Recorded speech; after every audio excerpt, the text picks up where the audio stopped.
Rafiki mpendwa na mtazamaji, amani ya Bwana wetu Yesu Kristo iwe pamoja nawe. Tunakuja na somo la siku ya Jumanne linalokuwa na kichwa kinachosema imani si hisia. Imani si hisia. Yaani tungeuliza imani ni nini? Imani si hisia. Tuombe. Asante Mungu kwa kuwa pamoja nasi. Bariki yule mtazamaji, mtakase na umtie nguvu kwa jina la Yesu Kristo. Amina.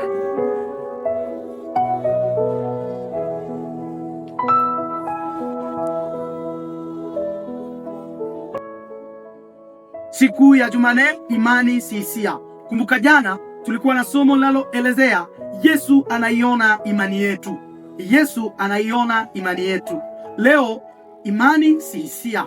Hisia ni nini? Kifaransa hisia ni sentiment. Hisia ni emotion. Yaani imani haiko emotion. Imani haiko sentiment. Lakini imani ni nini? Imani haiko hisia.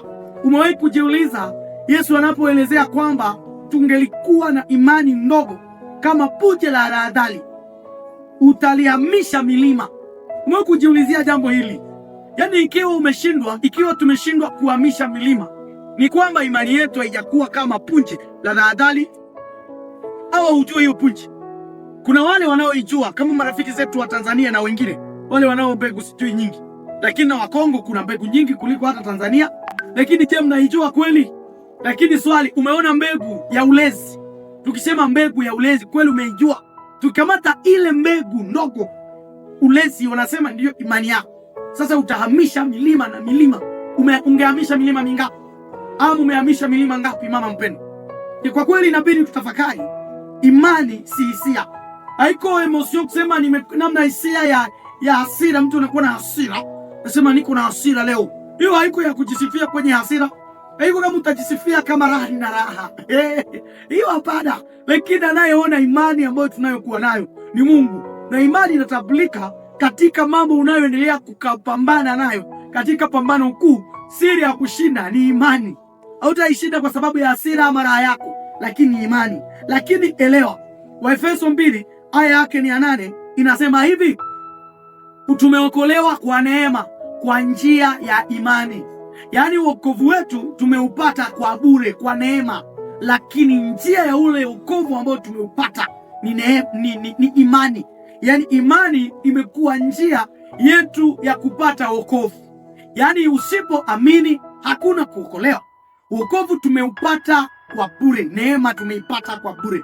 Lakini hiyo bure ambayo tumeipata, neema hiyo ambayo tumeipata, neema hiyo utaichukua na itakamilika kwako kupitia imani. Ndio maana katika jambo hili wametuambia hivi, inabidi tuweze kuelewa mambo haya. La kwanza, imetupaswa kuelewa kuwa imani sio kitu ya kuchukua hivi, lakini ni mwitikio wa mwanadamu kutokana na kushawishiwa na Roho Mtakatifu.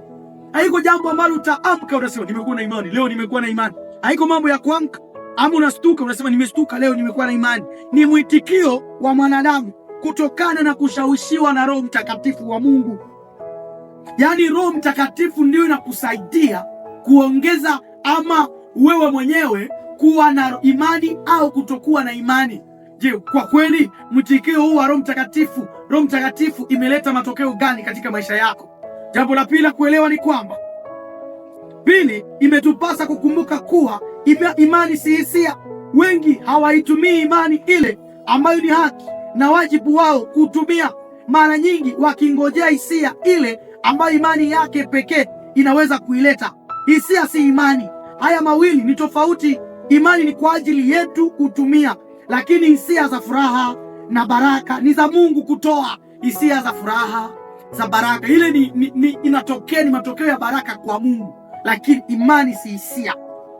Imani inatumiwa kutoka kwa Mungu, na hiyo ni jambo ambalo unalipewa, linakusukuma kumwamini Mungu kwamba kile kitu unachokitafuta, hiyo huduma unayoifanya, unaitumikia Mungu. Rafiki mpendwa, wengine wanaweza kujisikia kwamba hawana imani kwa vile hawajihisi kuwa karibu na Mungu, na wakati wanapojikuta kwamba wako karibu na Mungu, unajikuta wanasema hawana imani. Lakini hata nikuambie, wakati unapojikuta kwamba wewe umekuwa full kwa Mungu, hapo imani yako inapunguka. Lakini unapojikuta kwamba Mungu umekuwa mbali na Mungu, imani yako inakusukuma kusema nitapiga magoti, nitamwomba Mungu anirehemu, hapo imani yako itaonekana kamili. Mungu akubariki rafiki mpendwa, akuongezee imani kwa jina la Yesu. Amina.